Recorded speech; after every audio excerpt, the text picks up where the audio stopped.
आज तो टिकट सरेआम बिक रही हैं, चाहे वो कांग्रेस की हो चाहे वो भारतीय जनता पार्टी की।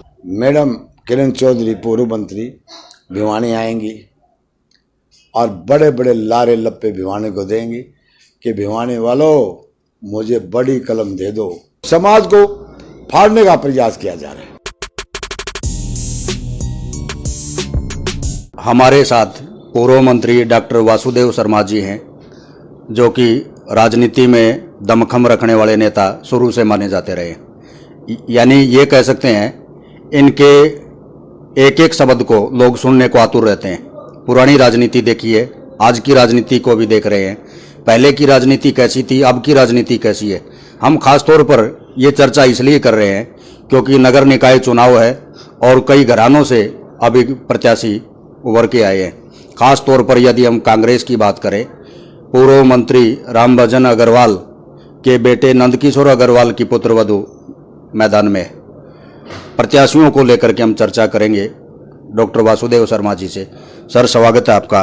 क्या कहना चाहेंगे, ये जो खास तौर पर पहले की राजनीति और अब की राजनीति की थोड़ी सी हम चर्चा करना चाहते हैं, ताकि लोग सुनना भी चाहते हैं। चुनावी मौसम में यदि राजनीति की बात ना हो तो अच्छा नहीं लगता। और आपसे हम इसलिए रूबरू होना चाहते हैं क्योंकि आपने चौधरी बंसीलाल से भी टक्कर ली है। धुरंधर राजनेता के रूप में लोग मानते हैं आपको। ये कोई किसी प्रकार का, हम ये कोई बड़ाई की बात नहीं कर रहे हैं। तो क्या आज पहले की राजनीति के किस दिशा में देखते हैं आप? सर्वप्रथम तो मैं चौहान साहब आपके भिवानी हलचल का स्वागत करता हूं कि भिवानी की जनता विशेषकर आपके चैनल को बड़े चाव से सुनती है, बड़े गौर से सुनती है, क्योंकि आपका चैनल बेबाक है, स्पष्ट वक्ता है, साफ चीज़ें रखता है।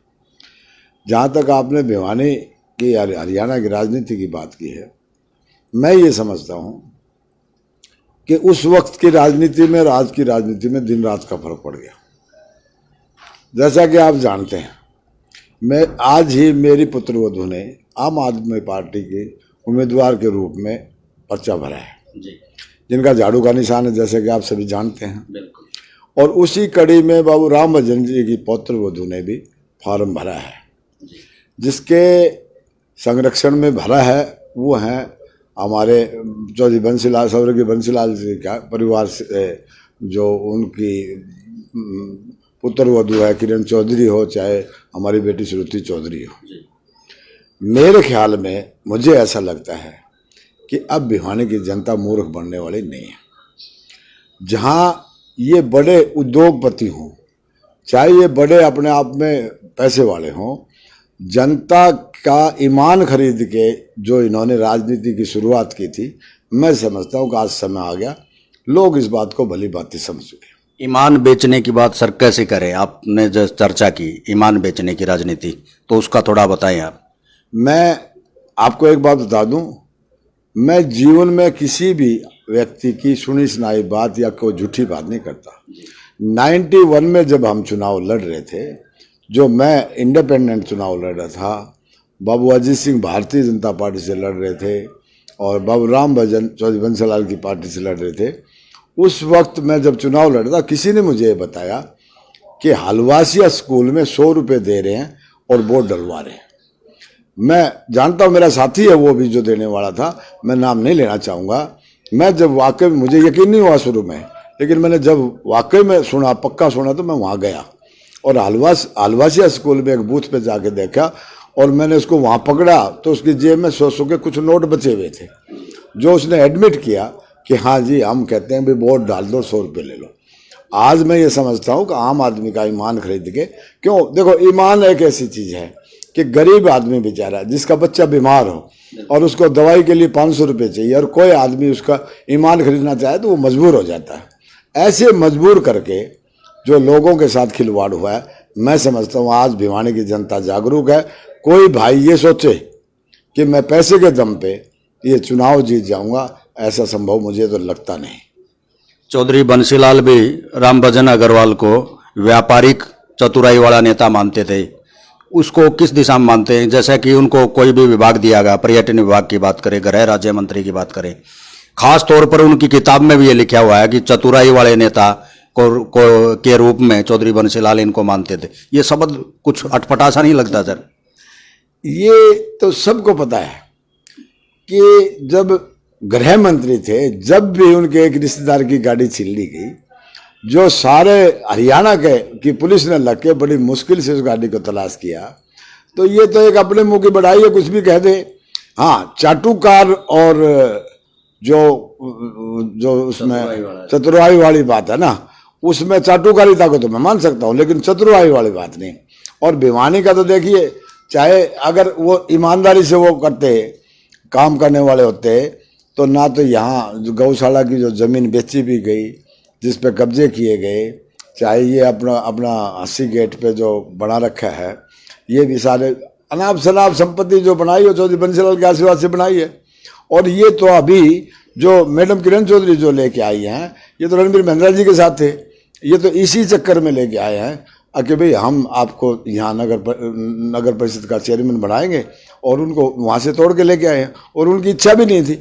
पिछले दिनों मैं तो खुद सुना मैंने किसी साथी से, अगर लड़ने वाली कैंडिडेट जो हमारी बहन है, जो बेटी है, वो भी खुद कह रही थी मैं चुनाव नहीं लड़ना चाहती, लेकिन ये तो थोपा गया है। और जहाँ तक इस परिवार की बात है, जहाँ तक मैडम किरण चौधरी की बात है, इन्होंने तो देखो जी बलि चढ़ाने हैं। पहले हमारे बड़े भाई राम प्रताप शर्मा जी हाथ लग गए, फिर हमारे बड़े भाई अलवासी वो विधानसभा की टिकट लेके उनको बलि चढ़ा दिया। अब ये परिवार हाथ लग गया। ये तो बलि के बकरे बनाने हैं। कोई जनता में किसी प्रकार का जोश नहीं है, कोई किसी प्रकार का वोट देने का जनता का मन नहीं है।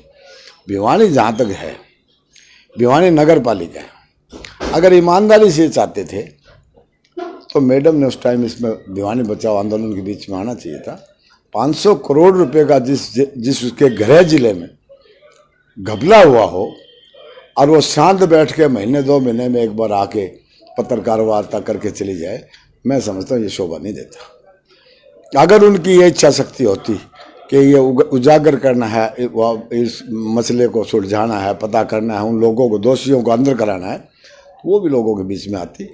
उनकी तरफ से मुझे तो लगा नहीं कि कोई सख्त टिप्पणी या कार्रवाई की गई हो। लाला राम भजन अग्रवाल की यदि बात करें सर, गौशाला जो ट्रस्ट है वो कई बार विवादों में रहा, आप किस रूप में मानते हैं, क्या विवाद था? आप जमीन बेचने की भी बात कर रहे हैं। गौशाला की जमीन बेची गई, ट्रस्ट के माध्यम से ये जो होटल बने हैं, जो सारा ये बना रखा है, सारा ट्रस्ट के नाम से सारा, ये तो एक वो कब्जे वाली बात है, ये खुद शामिल है। इनका जो डीसीएम है वो भी 12 फुट उसमें कमेटी की जगह में। आप नपवाइए इसको, आप दिखाइए तो सही। ये अगर ईमानदारी से, जैसे हमारे गांव के सरपंच, मैं तो गांव का सरपंच भी रहा हूँ, ब्लॉक का चेयरमैन भी रहा हूँ, मंत्री, एमएलए, डिप्टी स्पीकर सारी चीज रहा हूँ। तो हमारे गांव में तो जब तक कोई मेंबर पंचायत या सरपंच जमीन की पैमाइश करा ले और अगर वो कब्जाधारी होगा तो उसका फार्म भी कैंसिल हो जाता है। तो मैं तो ये चाहता हूँ कि ये इन्हीं की जो संपत्ति इन्होंने जो बना रखी है उसकी पैमाइश करा लो तो भी नगर परिषद की जमीन में मिलेगी। तो इसमें तो कोई संदेह नहीं है। और दूसरा एक कहता हूँ मैं आपको कि आज भिवानी की जनता बेहद रोष में, गुस्से में, दुखी है। भारतीय जनता पार्टी ने जो खेल खेला, कितने दिन तक बेचारों को, चाहे उसमें भाई वीरेंद्र कौशिक हो, चाहे हमारा भाई ये जो भाजपा के टिकटार्थी थे, अपने 4-5 टिकटार्थी जो थे, ये भवानी भाई भी थे, वीरेंद्र भी कौशिक भी थे और डुडेजा जी भी थे। 4-5 प्रत्याशी सभी कम्युनिटी के जो प्रयासरत थे और पार्टी उनको लॉलीपॉप दे रही थी।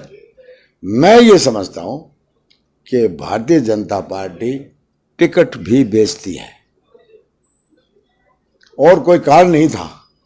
आपने कांग्रेस पर भी आरोप लगा दिया सर, कांग्रेस की जो अभी समर्थित जो उम्मीदवार हैं चेयरपर्सन की, वो भी किसी न किसी रूप में पैसे की बात कर रहे हैं आप।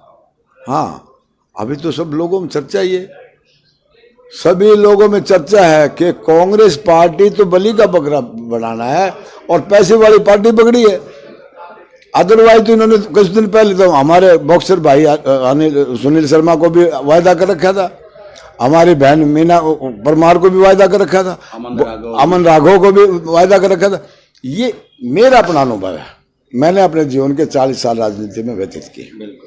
ये जो तथित कथित नेतागण है ना, ये एक बेचारे अच्छे कार्यकर्ता को लॉलीपॉप दे के, उसको बड़े सपने दिखा के उनको क्रैश करते हैं, उनको हैंड टू माउथ कर देते हैं, उनको बर्बाद कर देते हैं। और उसके मैं उदाहरण लूंगा तो बहुत सारे साथी मेरे से नाराज हो जाएंगे, जिनका इन्होंने शोषण करके जमीन पे बिठा दिया।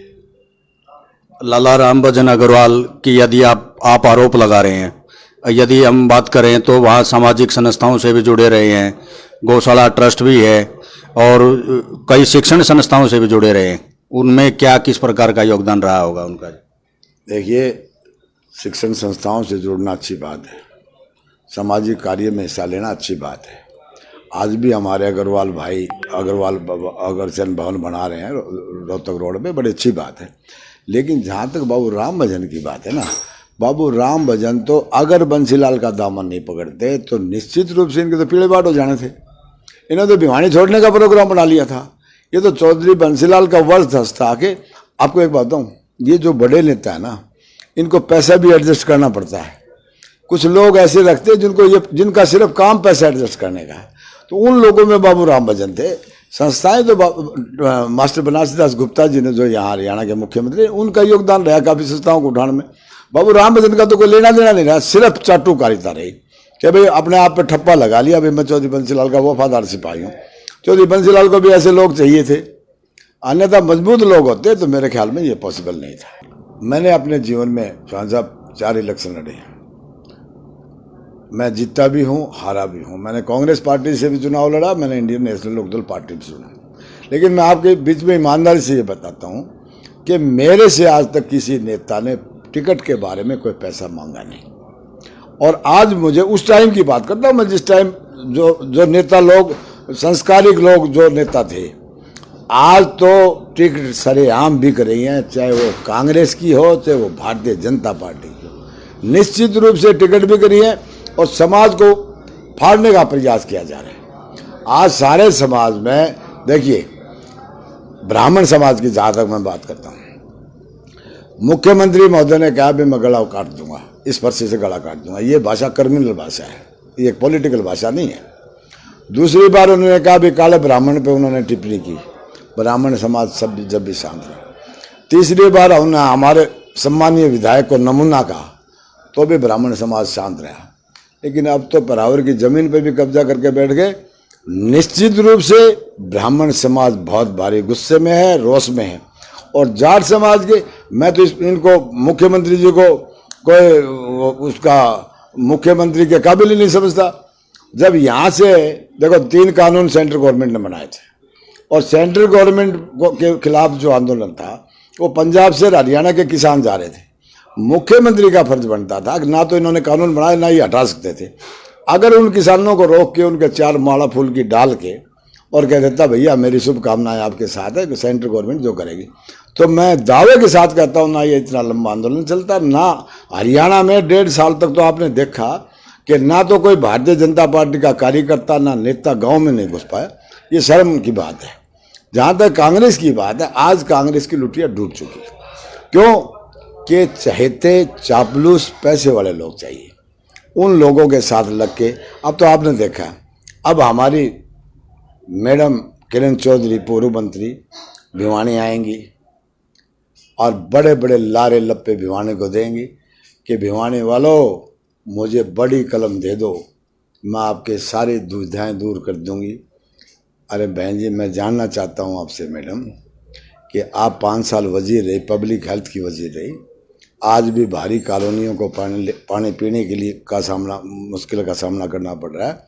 और आपसी लड़ाई में हमारा जो रोड था, कितने साल तक हमारे भाई खैरडी मोड़ से लेके भिवानी तक रोड नहीं बना था, सारा का सारा वहीं रुका पड़ा था।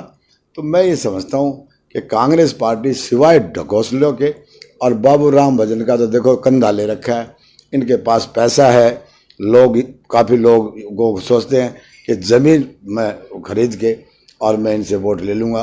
भिवानी की जनता से मैं अपील करता हूँ आपके इसके माध्यम से कि अगर ये लोग पैसा देने आए, इनके पैसे भी खाओ और इनको वोट भी ना दो, इनको हराओ, बुरी तरह से हराओ।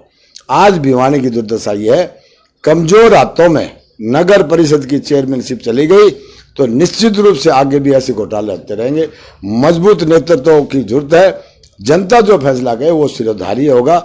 मैं सभी भिवानी वासियों से प्रार्थना करता हूं आपके चैनल के माध्यम से कि अच्छे व्यक्ति को जो उनकी कसौटी पे खरा उतरता दिखे उसको कामयाब करे।